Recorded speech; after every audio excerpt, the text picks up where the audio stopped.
Good afternoon class.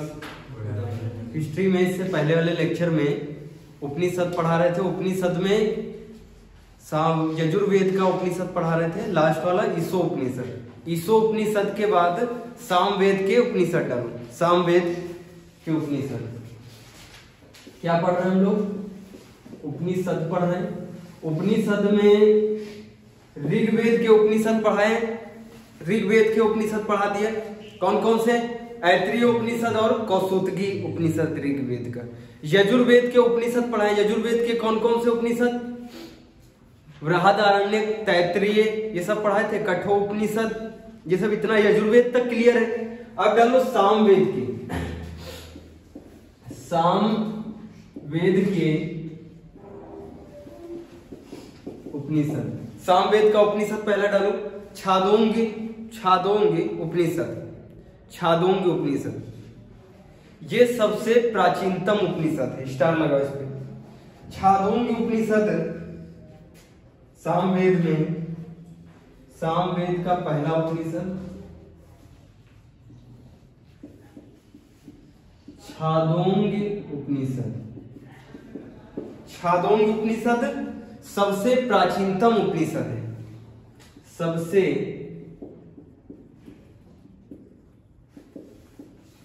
प्राचीनतम उपनिषद है।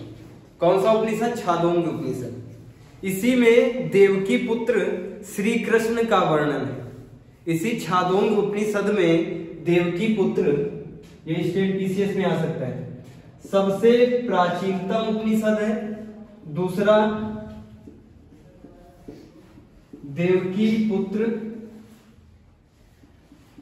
श्री कृष्ण का वर्णन, कृष्ण भगवान का वर्णन है इसमें। समझ में आ रहा है?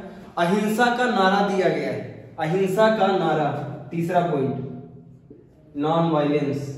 अहिंसा का नारा किसमें दिया गया है? छादोंगी उपनिषद में। विवाह के गीत लिखे गए हैं इसमें, विवाह के गीत। चौथा पॉइंट, विवाह के गीत लिखे हैं। विवाह के गीत किसमें लिखे हैं? छादोंगी उपनिषद में। छादोंगी उपनिषद किस वेद का उपनिषद है? सामवेद का, याद रखना, ठीक है। सामवेद का उपनिषद छादोंगी उपनिषद। छादोंगी उपनिषद सबसे प्राचीनतम उपनिषद है। सबसे ज्यादा मोस्ट इंपॉर्टेंट ये पॉइंट, सबसे प्राचीनतम उपनिषद छादोंगी उपनिषद। देवकी पुत्र श्री कृष्ण का वर्णन इसी में है। नॉन वायलेंस का नारा इसमें दिया गया है। अहिंसा का नारा दिया गया है, ठीक है। और लिखो अदालक, अदालक, अदालक मुनि के, अदालक मुनि के शिष्य आरुणी, आरुणी का वर्णन। अदालक मुनि के, अदालक मुनि के शिष्य का वर्णन है, जिसका नाम क्या है? आरुणी। आरुणी, आरुणी का वर्णन सामवेद के, कौन सा उपनिषद? सामवेद का छादोंगी उपनिषद, उसमें आरुणी का वर्णन है। आरुणी ये कौन है?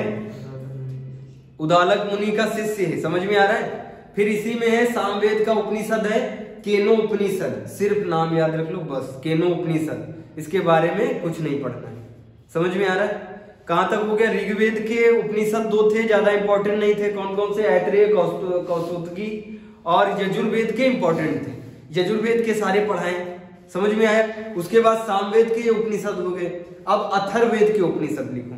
अथर्ववेद के, अथर्वा वेद, ये नोट डाउन कर लो तो रफ करो। अथर्ववेद के उपनिषद। अथर्ववेद का पहला उपनिषद है मुंडकोपनिषद।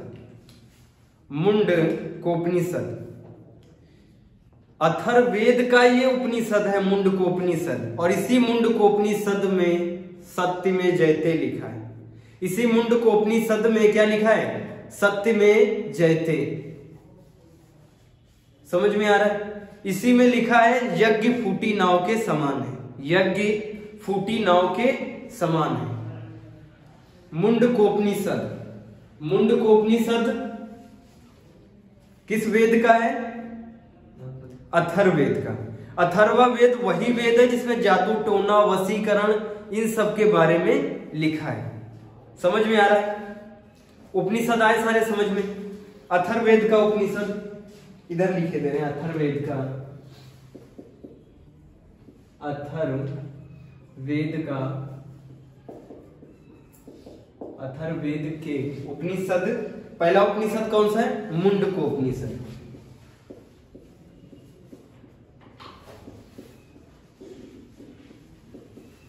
मुंडकोपनिषद। इसी मुंडकोपनिषद में क्या लिखा है? सत्य में जयते। सबसे इंपॉर्टेंट, कई बार एग्जाम में पूछा गया, सत्य में जयते। सत्य में जयते किसमें लिखा है? मुंडकोपनिषद में लिखा है। समझ में आया? इसी में और क्या लिखा है? यज्ञ फूटी नाव के समान है। सत्य में जयते, सही लिखा है, सत्य में जयते इसी में लिखा है। इसी में लिखा है यज्ञ फूटी नाव के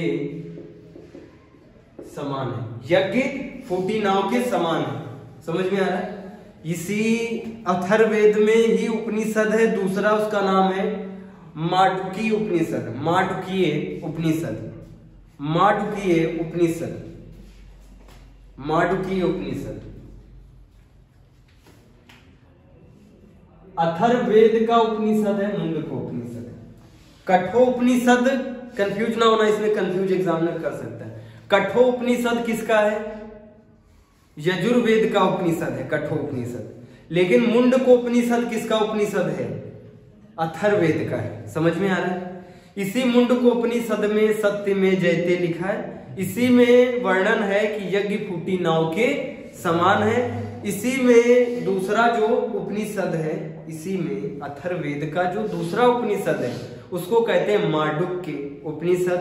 और जो तीसरा उपनिषद है उसको कहते हैं प्रश्न उपनिषद। पूछा गया है कि प्रश्न उपनिषद किस वेद का है? प्रश्न उपनिषद इसी का है।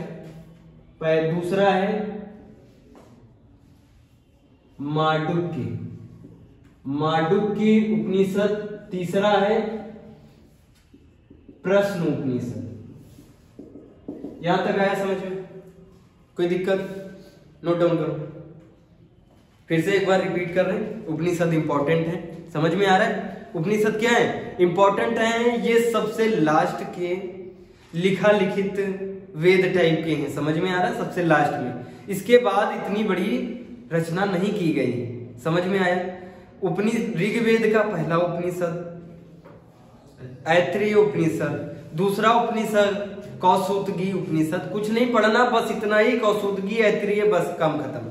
यजुर्वेद के इंपॉर्टेंट है क्योंकि उसमें अच्छी अच्छी बातें बताई गई हैं। अब देखो यजुर्वेद का पहला बृहद आरण्यक उपनिषद। बृहद आरण्यक उपनिषद में कुछ नहीं याद करना।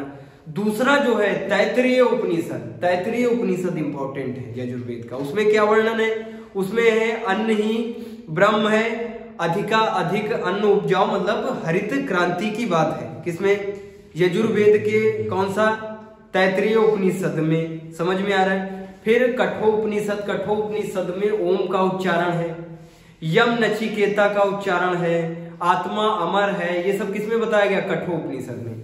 ये कठोपनिषद है, मुंडकोपनिषद नहीं है। मुंडकोपनिषद यह उसका अथर्ववेद का उपनिषद है जिसमें सत्य में जयते लिखा गया है। समझ में आ रहा है? उसमें सत्य में जयते वहां से लिया गया था। इतना क्लियर है? नोट डाउन करो।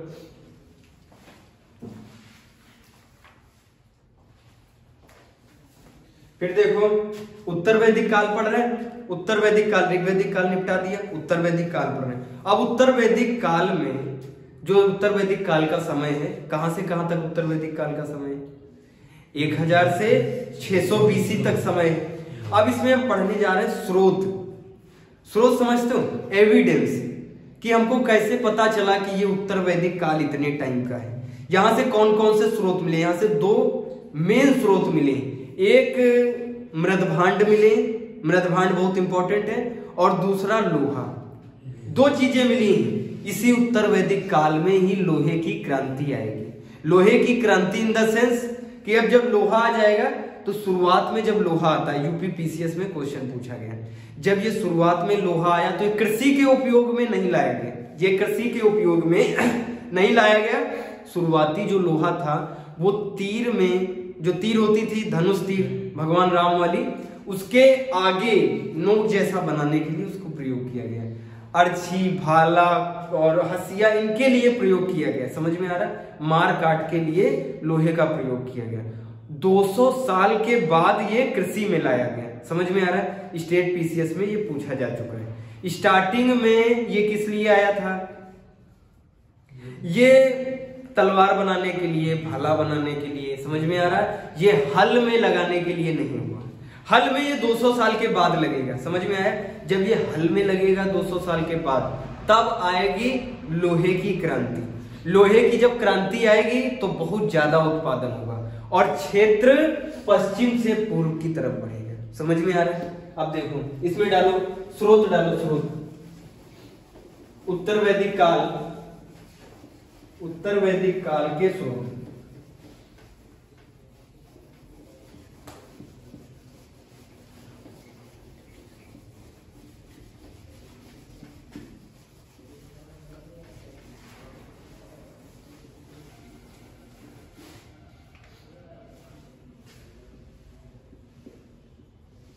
उत्तर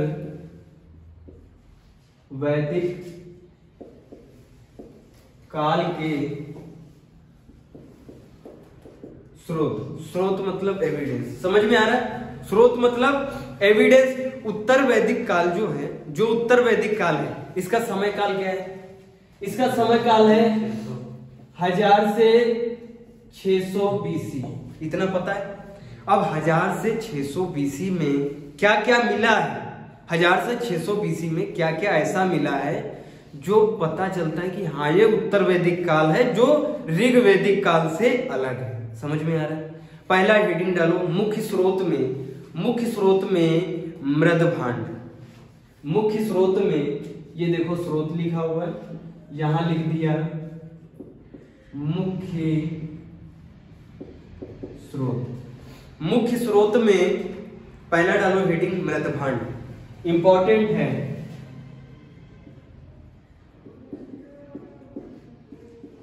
मृदभांड। अब देखो यहाँ पे कैसे कैसे मृदभांड समझते हो क्या होता है? वो बर्तन जो मिट्टी से बने हुए हैं। समझ में आ रहा है? वो बर्तन जो पकी मिट्टी, खाली मिट्टी के होंगे तो गल जाएंगे। समझ में आ रहा है? पानी पड़ेगा तो निकल जाएंगे, गल जाएंगे। अभी इनको बहुत बाद में ढूंढा गया, इसका मतलब वो पकी मिट्टी के थे। पकी मिट्टी की हड़ियां होंगी घर में, हड़िया वगैरह नहीं होती, उसी प्रकार का आज उनको क्या कहते हैं? हांडी, हड़िया कहते हैं। उस टाइम पे उनको क्या कहते थे? मृदभांड कहते थे। तो क्या सिंधु घाटी सभ्यता में मृदभांड नहीं देखा क्या है? उसमें भी तो देखा है मृदभांड, तो वही नाम यहाँ पे भी है मृदभांड। समझ में आ रहा है? मृदभांड आ जाता है कि मृदभांड किसे कहते हैं। मृदभांड क्या होता है? मृदभांड पकी मिट्टी से बने हुए बर्तन। समझ में आ रहा है? अब जो पकी मिट्टी से बने हैं बर्तन, तो वो कलर भी किए जाएंगे नहीं किए जाएंगे? कोई बर्तन होगा तुम्हारे वहां, हड़िया होगी, हांडी होगी, जो थोड़ा दिखेगी रेड कलर की, कोई व्हाइट कलर की दिखेगी, कोई ब्राउन कलर की दिखेगी, अलग अलग कलर की दिखती।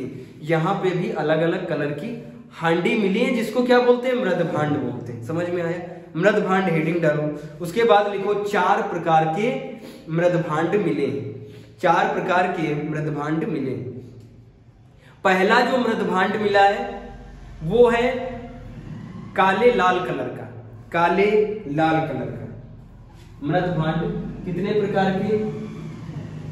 4 प्रकार के। पहला प्रकार है काला लाल। काले लाल प्रकार का मृदभांड है। समझ में आ रहा है? काले लाल प्रकार का मृदभांड मतलब वो बर्तन तुमको जो मिट्टी का बना है, पकी मिट्टी का बना है, वो तुमको कैसा दिखेगा? काला दिखेगा और लाल दिखेगा, 2 कलर का दिखेगा। समझ में आ रहा है? ये कहां से प्राप्त हुआ? लिखो। ये देखो कौन यूज करता था पहले, लिखो। काला मृदभांड गैर आर्य। गैर आर्य मतलब समझ गए ना? आर्य कौन थे? ब्राह्मण और क्षत्रिय आर्य थे। और जो यहाँ के स्थानीय निवासी थे वो क्या थे? अनार्य थे। अनार्य की बात हो रही है। अनार्य को ही क्या कहते हैं? गैर आर्य। गैर आर्य जो थे वो कौन से बर्तन यूज करते थे? काला लाल, काले लाल मृद भांड। मृद भांड, बहुत शब्द देखो बहुत कठिन है। मृद भांड लग रहा है कि जैसे ऊपर से भगवान ने इस शब्द को भेजा है, नहीं, बहुत कठोर शब्द है, लेकिन ये है कुछ नहीं, पकी मिट्टी के बने हुए बर्तन। समझ में आया? कौन से बर्तन? पकी मिट्टी के बने हुए बर्तन, वो भी कौन से कलर का है? काला और लाल है। और ये कौन यूज करता है? गैर आर्य। याद रहेगा, गैर आर्य। दूसरा कलर लिखो, लाल मृद भांड। लाल मृद भांड सर्वाधिक प्रयुक्त होने वाले, यूज होने वाले, सर्वाधिक यूज होने वाले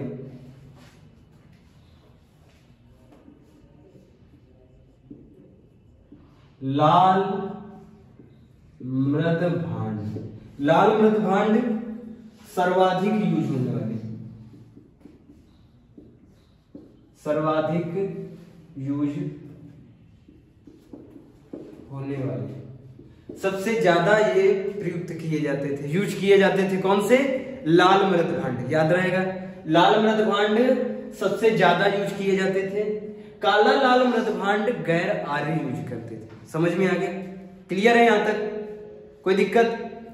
सामान्य जनता इसको यूज करती थी। सामान्य जनता मतलब कृषि वर्ग, गैर आर्य, आर्य भी थोड़ा बहुत यूज कर लेते थे। कौन सा? लाल वाला। लेकिन क्या आर्य काला और लाल यूज करेंगे? काला लाल नहीं यूज करेंगे, क्योंकि ये कौन यूज करेगा?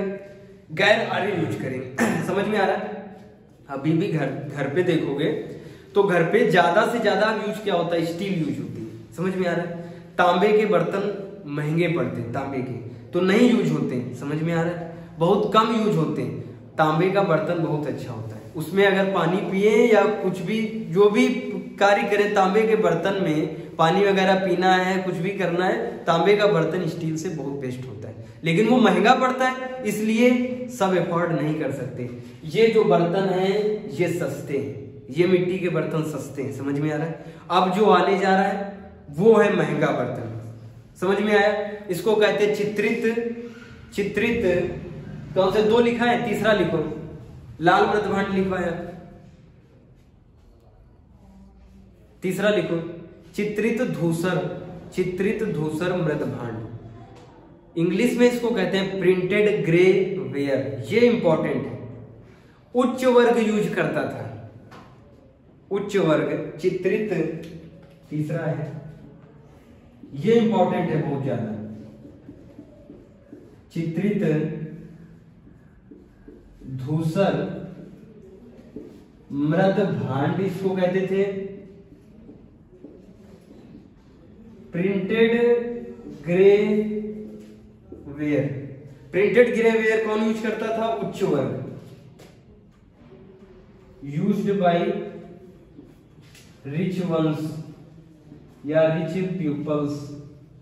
अमीर लोग इसको यूज करते थे। कौन सा? चित्रित धूसर मृद भांड। पूछा गया स्टेट पीसीएस में ये क्वेश्चन। समझ में आ रहा है? चित्रित धूसर मृद भांड कौन यूज करता था? उच्च वर्ग यूज करता था। फिर पॉइंट लिखो, उत्तर वैदिक काल भी, उत्तर वैदिक काल की विशेषता बताता था। ये वो बर्तन है जो उत्तर वैदिक काल को डिसाइड करता है। यहां से पता चलता हाँ ये स्पेशलिटी है, इसमें सबसे स्पेशल है जो उत्तर वैदिक काल को बताता है कि हाँ उत्तर वैदिक काल है। कौन सा? चित्रित धूसर मृद भांड। याद रहेगा? ये क्या बताता है? उत्तर वैदिक काल की विशेषता। पूछा गया है ये भी क्वेश्चन। उत्तर वैदिक काल की विशेषता बताता है। उत्तर वैदिक काल की विशेषता बताता है। समझ में आया? इतना याद रहेगा। और ये मिला है हरियाणा के भगवानपुरा से। हरियाणा के भगवानपुरा से, ये भी इंपॉर्टेंट है। ये जो चित्रित धूसर मृद भांड है ये मिला है हरियाणा के भगवानपुरा से, यहीं से मिली थी कांच। समझ में आया? यहीं से कांच की भी प्राप्ति हुई थी। समझ में आया नहीं है? कांच याद रहे ना रहे, तुमको ये याद रहना चाहिए, चित्रित धूसर मृदभांड यूज किया जाता था अमीर लोगों के द्वारा। अमीर लोग उस टाइम के आर्य लोग अमीर थे। समझ में आया? तो आर्य क्या यूज करते थे? कौन सा बर्तन? चित्रित धूसर मृदभांड। समझ में आया? उत्तर वैदिक काल की विशेषता बताता है, स्पेशल है। उत्तर वैदिक काल पता चलता है कि हाँ ये उत्तर वैदिक काल है जहां पे चित्रित धूसर मृदभांड पाए जाते हैं, वो है उत्तर वैदिक काल, वो विशेषता बताता है। और तीसरा हरियाणा के भगवानपुरा से मिला है। अब चौथे की बारी, चौथा हेडिंग डालो। उत्तरी काली पालिश वाले मृदभांड। उत्तरी काली पालिश वाले, उत्तरी काली पालिश वाले मृदभांड, ये उत्तर वैदिक काल के अंतिम में पाए गए, लास्ट में। इंपॉर्टेंट है, उत्तर वैदिक काल के लास्ट में, अंतिम में पाए गए। उत्तर वैदिक काल के लास्ट में पाए गए कौन से? उत्तरी काली पालिश वाले, या फिर आ जाएगा एग्जाम में काली पालिश वाले। उत्तरी काली पालिश वाले ना आया तो उसमें होगा कि सबसे अंतिम में मृदभांड कौन से यूज किए गए या पाए गए हैं, किसमें? उत्तर वैदिक काल के अंतिम मृदभांड। कौन से? उत्तरी काली पालिश वाले मृदभांड। याद रहेगा, उत्तरी काली पालिश वाले मृदभांड। ये तो स्रोत हो गए कौन से? मृदभांड के हिसाब से स्रोत हो गए। अब जो दूसरा स्रोत देखना है वो कौन सा स्रोत है? लोहे से देखना है। अब लोहे की एंट्री हो रही है। हमने कहा palaeolithic age, mesolithic age, neolithic age, कहीं पे हमने लोहा पढ़ाया, वहां पे तो लिथिक लगा, पत्थर वाली एज है। समझ में आया? फिर सिंधु घाटी सभ्यता में कांस्य युगीन सभ्यता है, कांसा है, लोहा नहीं है। समझ में आया? फिर हम ऋग्वेदिक काल में आए, तब भी क्या हमने लोहा पढ़ाया? लोहा नहीं था, तब भी लोहे का कोई ज्ञान नहीं था। समझ में आया? अब उत्तर वैदिक काल में लोहे का आगमन हुआ है। समझ में आया? दूसरा स्रोत लिखो लोहा। लोहा को श्याम या श्याम अयस्क कहते थे। पूछा गया एग्जाम में, उत्तर वैदिक काल में लोहे को क्या कहते थे? श्याम अयस्क।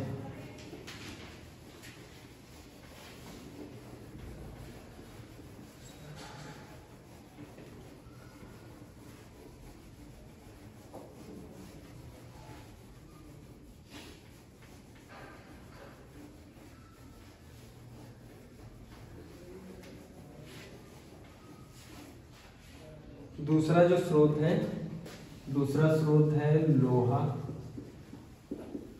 लोहे को क्या कहते हैं? श्याम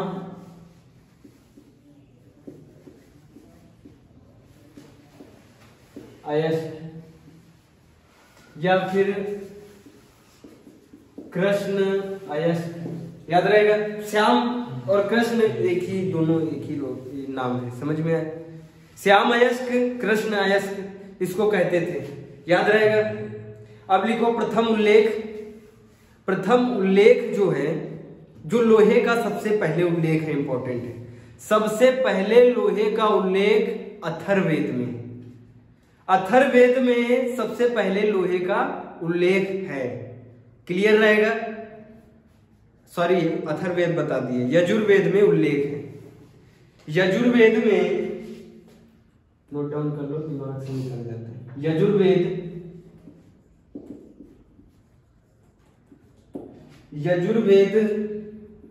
में सबसे पहले लोहे का उल्लेख है। यजुर्वेद में सबसे पहले लोहे का उल्लेख है। याद रहेगा, यजुर्वेद में, फिर एक बार रिपीट कर रहे हैं, यजुर्वेद में सबसे पहले लोहे का उल्लेख है। समझ में आया? लेकिन स्पष्ट उल्लेख, स्पष्ट विवरण, कायदे से विवरण, हर चीज को बताया गया किसमें? अथर्ववेद में। समझ में आया? लोहे के बारे में स्पष्ट विवरण, स्पष्ट जानकारी अथर्ववेद में। यजुर्वेद में सबसे पहले, अथर्ववेद में स्पष्ट जानकारी, स्पष्ट जानकारी लोहे की दी गई।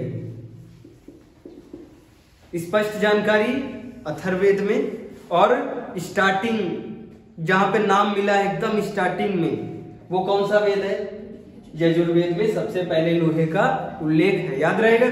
फिर डालो, लोहा बनाने की भट्टियां जहां से मिली है, लोहा बनाने की भट्टियां, लोहा बनाने की भट्टियां मिली है सोनारी से। एक क्षेत्र है सोनारी, राजस्थान के झुंझुन, राजस्थान में एक क्षेत्र है झुंझुन, कांतली नदी के किनारे, कांतली नदी के किनारे है झुंझुन, या फिर इसको कहते हैं झुंझुनू भी कहते हैं, याद रहेगा। राजस्थान के झुंझुनू क्षेत्र में कांतली नदी के किनारे, राजस्थान के झुंझुनू क्षेत्र के कांतली नदी के किनारे भट्टी मिली है। उस क्षेत्र का क्या नाम है? सोनारी, सोनारी आ जाएगा, या फिर बहुत हार्ड बनाएंगे पेपर तो झुंझुनू आ जाएगा, कांतली नदी आ सकता है। भट्टियां, लोहे की भट्टियां, लोहे की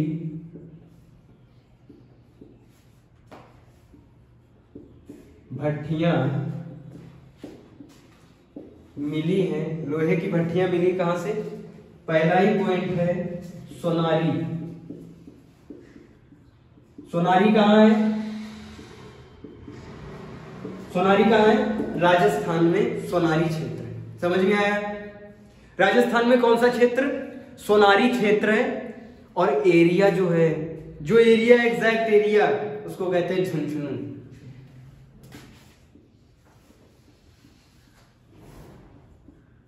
झुंझुनू क्षेत्र, ठीक है। कौन सी नदी के किनारे?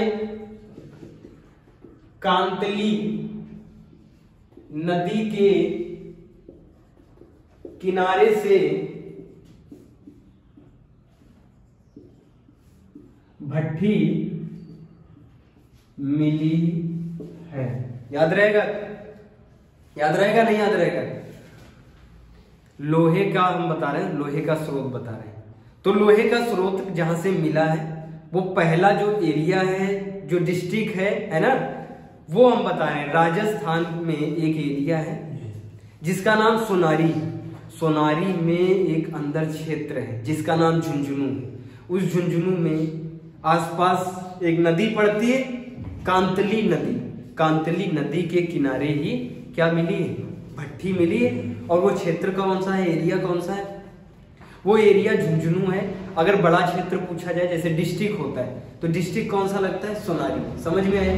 दूसरा लिखो, नोह, नोह, नोह भरतपुर, नोह, ये सब इंपॉर्टेंट है। नोह भरतपुर, नोह भरतपुर से भट्टी प्राप्त हुई है। नारनौस, नारनौस पूछा गया है, नारनौस हरियाणा। तीसरा है नारनौस, नारनौस कहां? हरियाणा। हरियाणा के नारनौस से भट्टी मिली है, समझ में आया? फिर लिखो मोस्ट इंपॉर्टेंट, मंडी, मंडी, चौथा मंडी, मंडी से भट्टी प्राप्त हुई। मंडी हिमाचल प्रदेश में, कहां है? हिमाचल प्रदेश, ये भी याद रखना। हिमाचल प्रदेश में कौन सा क्षेत्र है? मंडी, वहां से भट्टियां प्राप्त हुई। अब हेडिंग डालो, विकसित लोहा प्राप्त हुआ। विकसित लोहा मतलब ये जो भट्टियां मिली, इसमें जो लोहा है वो विकसित नहीं, वो अलग प्रकार का है, मतलब धार भी ना हो उसमें शायद, लेकिन जो अब बताने जा रहे हैं उसमें तलवारें बनती, समझ में आ रहा है? युद्ध के लिए तलवारें बनाई जाती है वहां पे। विकसित लोहा, जो तलवार में होगा लोहा, जिस तलवार में जो लोहा है, बताओ वो लोहा विकसित है नहीं है? मतलब बिल्कुल फाइन तरीके से उसको ढाला गया नहीं ढाला गया? ये लिखो, विकसित लोहा प्राप्त हुआ है। भगवानपुरा इंपॉर्टेंट है विकसित लोहा में। भगवानपुरा, भगवानपुरा हरियाणा में है, याद रखना, भगवानपुरा हरियाणा। अतरंजी खेड़ा इंपॉर्टेंट है, पूछा गया। अतरंजी खेड़ा, अतरंजी खेड़ा से मिली है हसिया फाल। अतरंजी खेड़ा से हसिया फाल चावल जौ गेहूं के साक्ष्य मिले। ये भी याद कर लो, साइड में ये याद कर सकते हो, चावल जौ गेहूं, ये भी याद रहेगा। अतरंजी खेड़ा से क्या मिला है? विकसित लोहा मिला। विकसित लोहे में हसिया और फाल। समझ में आया? अतरंजी खेड़ा के बाद लिखो जखेड़ा। अतरंजी खेड़ा के बाद जखेड़ा। अतरंजी खेड़ा भी यूपी में है और जखेड़ा भी यूपी में है। तो बताओ हस्तिनापुर कहां पे? हस्तिनापुर पता है कहां पे? हस्तिनापुर, हस्तिनापुर भी यूपी में। ये तीनों यूपी में है, याद रहेंगे। अतरंजी खेड़ा, जखेड़ा, हस्तिनापुर। अतरंजी खेड़ा, जखेड़ा, हस्तिनापुर, तीनों यूपी में है। और यहां से कौन सा लोहा मिला है? विकसित लोहा मिला है। विकसित लोहा मतलब हसिया, तलवार, भाला, फाल, इस प्रकार के लोहा मिलेंगे। समझ में आ रहा है? विकसित लोहा कहां से प्राप्त हुआ, याद रहेगा। पहला भगवानपुरा, याद रखना, हरियाणा के भगवानपुरा से। दूसरा अतरंजी खेड़ा, जखेड़ा, और उसके बाद हस्तिनापुर। समझ में आए? विकसित लोहा यहां से मिला है। अविकसित लोहा जहां से भट्टियां मिली है, अविकसित लोहा। अविकसित लोहा याद रहेगा। सोनारी, सोनारी के बाद नोह, नोह के बाद नारनौस, नारनौस के बाद मंडी। 4 क्षेत्र ये याद रखना, ठीक है। उसके बाद लोहे का प्रयोग सबसे पहले किया गया, स्टार लगा लो, लोहे का प्रयोग सबसे पहले किया गया। आरओ एआरओ का पेपर हुआ तो आ सकता है, स्टेट पीसीएस में अगर तुम बैठे तो ये क्वेश्चन आ सकता है। लोहे का प्रयोग सबसे पहले हुआ तीर की नोक बनाने में। तीर की नोक, भाला, बर्छी, तीर की नोक, भाला, बर्छी, युद्ध अस्त्रों के लिए, युद्ध अस्त्रों के लिए, युद्ध अस्त्रों के लिए प्रयोग हुआ था। स्टार्टिंग में लोहा प्रयोग किसके लिए हो रहा? युद्ध अस्त्र के लिए। भाला, समझ में आ रहा, बर्छी, तीर की नोक, याद रहेगा। 200 साल के बाद, 200 साल के बाद ये लोहा यूज होगा कृषि में। समझ में आ रहा? 200 साल के बाद लोहा कृषि के लिए यूज किया जाएगा। समझ में आया? अब ध्यान देना, देखो दिमाग लगाओ। दिमाग वाली बात यह है, तांबे से अगर तुम, तांबा हो, मान लो तुम खेत में हल चलाना है, हल चलाना है खेत में, समझ में आ रहा है। और जो उसकी सीर है, जो फाल में जो सीर लगी होती, सीर लास्ट में, समझ में आ रहा है। सीर अगर तांबे की लगी है, या फिर अभी तुम ट्रैक्टर हो, महिंद्रा या सोनालिका का ट्रैक्टर हो, उसमें जो कल्टीवेटर होता है, जो अब जो जुताई करता है, वो अगर कल्टीवेटर तांबे का लगा हो या कॉपर का लगा हो, तो बताओ खेत को उतनी आसान अच्छे से जोत पाएगा। अगर कहीं पे पत्थर वाला फंस गया, पत्थर फंस गया, या बहुत कठोर संरचना वाली जमीन फंस गई, तो बताओ तांबा मुड़ जाएगा, नहीं मुड़ जाएगा? वो कॉपर मुड़ जाएगा, मतलब अच्छी कृषि नहीं हो पाएगी। समझ में आ रहा? अब क्या आ गया है? लोहा आ गया। लोहा बहुत कठोर होता है, समझ में आ रहा है, बहुत स्ट्रांग होता है। अब उसमें अगर पत्थर भी फंस जाए, है ना, चाहे जितना बड़ा पत्थर फंस जाए कोई दिक्कत नहीं, वो सब उखाड़ के फेंक देगा। समझ में आ रहा नहीं आ रहा? अब होगा किसका विकास? कृषि का बहुत तेज विकास होगा। जब कृषि का सब रिलेट करते जाना दिमाग से, जो ऋग्वैदिक काल था उसमें जो टैक्स लिया जाता था, क्या बोलते थे उसको? टैक्स को। ऋग्वैदिक काल में जो टैक्स लेते थे उसको क्या बोलते थे? इंपॉर्टेंट है, पूछा गया। बलि बोलते थे। क्या बोलते थे? बलि। ये बलि इच्छा अनुसार दी जाती थी। अगर हमारा मन है तो हम राजा को 4 मतलब 1 कट्टी चावल दे दिए, या फिर 4 कटोरी चावल दे दिए, हमारी इच्छा के अनुसार है। समझ में आ रहा है? लेकिन अब कृषि का विकास होने जा रहा है, बहुत ज्यादा कृषि होगी, झमाझम कृषि होगी। अब टैक्स कंपलसरी कर दिया जाएगा। टैक्स कंपलसरी किया जाएगा, और टैक्स के लिए ऑफिसर बनाया जाएगा। वो ऑफिसर टैक्स वसूलेगा, अगर कोई टैक्स नहीं देगा तो उसको दंड मिलेगा। समझ में आ रहा? इस उत्तर वैदिक काल में टैक्स अब कंपलसरी हो जाएगा। ऋग वैदिक काल में क्या कंपलसरी था, इसीलिए उसको क्या कहते थे, बलि कहते थे। समझ में आ गए? जो ऋग्वैदिक काल था उसमें जो मिलिट्री थी उसको मिलिशिया बोलते थे। मिलिशिया मतलब वो लोग कृषि भी करेंगे, वो खाना भी बनाएंगे, सब कुछ करेंगे। जब भी उनके कबीले पे आक्रमण होगा तो वो सब सैनिक बन जाएंगे। समझ में आ रहा है? लेकिन अब यहां से स्टार्ट होगा व्यवस्थित आर्मी, अभी भी नहीं, लेकिन अब स्टार्ट शुरू हो जाएगा स्टैंडिंग आर्मी। स्टैंडिंग आर्मी मतलब राजा के इर्द गिर्द भाले लेके परमानेंट वो लोग खड़े रहेंगे। जो सैनिक खड़ा रहता है परमानेंट उसको कहते हैं स्टैंडिंग आर्मी। समझ में आ रहा है? स्टैंडिंग आर्मी धीरे धीरे विकास उत्तर वैदिक काल से स्टार्ट होगा। अब राजा राजा बनेगा। पहले राजा राजा नहीं था, राजन था। क्या था? राजन, जिसको चुनती थी सभा समिति और विधाता उसको चुनता था। समझ में आ रहा है? अब चुनेगा नहीं, अब वंशानुगत होगा, राजा का बेटा ही बनेगा राजा। समझ में आया? अब राजा पावरफुल होगा क्योंकि वो लगातार टैक्स वसूलेगा। टैक्स वसूलेगा तो उसके पास समृद्धि ज्यादा होगी। जिसके पास समृद्धि ज्यादा होती है उसका दिमाग भी बहुत तेज चलता है। अगर दिमाग अच्छा हुआ तो ठीक है, अगर खराब हुआ तो वही निरंकुश राजा हो जाता है। समझ में आ रहा है? जिसको अमरीश पुरी टाइप का राजा। ठीक है देखो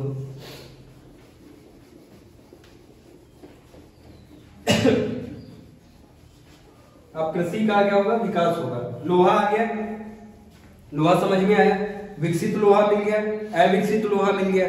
अब जब लोहा मिल गया तो लोहे में स्टार्टिंग में बर्छी भाला नोक के लिए प्रयोग किया जाएगा, युद्ध के लिए प्रयोग किया जाएगा। जब उन्होंने देखा कि युद्ध में जब हम तीर मारते तो वो हड्डी को भी तोड़ देती तीर, तो इसका मतलब ये कांसे से ज्यादा मजबूत है लोहा। ऐसा सेंस आएगा उनके अंदर? नहीं आएगा। तो सोचेंगे कांसा से हम जब जुताई करते हैं खेत की तो कांसा क्या होता है, मुड़ जाता है पीछे की तरफ। अगर कोई कठोर पत्थर फंस जाता है तो कांसे से जुताई नहीं हो पाती। इसीलिए वो लोहे को किस में लाएंगे, फाल की सीर में लगाएंगे लोहे को। तब जब जुताई करेंगे तब उसमें से जितना अच्छा मतलब वो होगा, जमीन जितना अच्छा जुतेगी, मतलब हल जितना ज्यादा बैठ जाएगा उतनी ही अच्छी कृषि होती। समझ में आ रहा है? कॉपर और तांबा का जब सीर होगा तब क्या उतना गहराई में जा पाएगा? नहीं जा पाएगा। लेकिन लोहा जब होगा तो ज्यादा गहराई में जाएगा। समझ में आ रहा है? अब देखो लोहा जब आया तो अब आएगी क्या, अब कृषि बहुत तेज होगी तो इसको क्या बोलेंगे, लोहे की क्रांति। पूछा गया लोहे की क्रांति कब आई थी? लोहे की क्रांति आई थी जब उत्तर वैदिक काल आया था। समझ में आ रहा है? ऋग वैदिक काल में लोहे की क्रांति होगी, सिंधु घाटी सभ्यता में लोहे की क्रांति होगी क्या? उत्तर वैदिक काल में लोहे की क्रांति। देखो लोहे की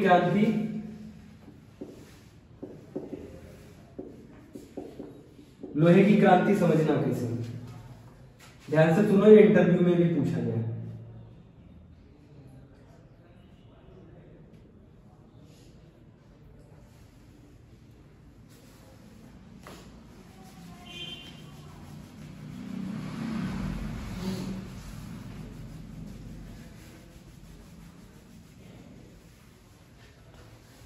ये भारत बनाया, समझ में आ रहा है? इस भारत में ध्यान से सुनना, ये जो मानसून होता है, मानसून, भारतीय मानसून, ये इस साइड में ज्यादा बारिश कराता है। किस साइड में? इस वाली साइड में, पूर्वी साइड में ज्यादा बारिश कराता है हमेशा। आज भी ज्यादा बारिश कहां पे होती? इस साइड में ज्यादा बारिश होती। ये जितना एरो बनाए इतने साइड में बहुत ज्यादा बारिश होती। यही है मौसिनरम, यहाँ पे मौसिनरम होता है। समझ में आ रहा है? मौसिनरम में सबसे ज्यादा रेनफॉल होती है, 250-300 सेंटीमीटर के दरमियान होती है। समझ में आ रहा है? जहां ज्यादा रेनफॉल होगी वहां पे वेजिटेशन समझते हो, पेड़ पौधे हरा भरा, वहां पे ज्यादा होगा नहीं होगा। यहाँ पे पेड़ पौधे बहुत बड़े बड़े थे, ऐसे पेड़ पौधे थे जो कंपटीशन में थे। ये कंपटीशन में, समझ में आ रहा है? देखो पेड़ पौधे बहुत सघन है, इतने सघन पेड़ पौधे होंगे तो क्या कोई रह पाएगा उसमें। अब जब बिल्कुल सटीक एक के बाद एक 4-4 अंगुल पे सब पेड़ लगे हुए, और जब ये लोग पेड़ काटने जाते तो ये कॉपर से काटेंगे या फिर तांबे से काटेंगे ऋग्वेदिक काल में, तो क्या पेड़ कट पाएंगे इतनी आसानी से?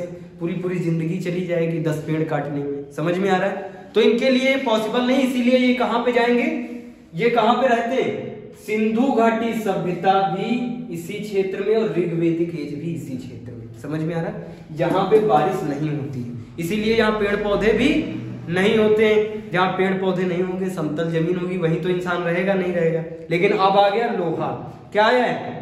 अब लोहा आ गया। जब लोहा आया तो ये पेड़ इधर से काटना शुरू करेंगे, काटते चले जाएंगे। ये जब पेड़ का सफाया करेंगे तो बताओ यहाँ पे स्थल का मतलब समतल जमीन का निर्माण होगा। इसी समतल जमीन पे महाभारत का युद्ध होगा। समझ में आ रहा है? उत्तर वैदिक काल में कल पढ़ाएंगे महाभारत का युद्ध।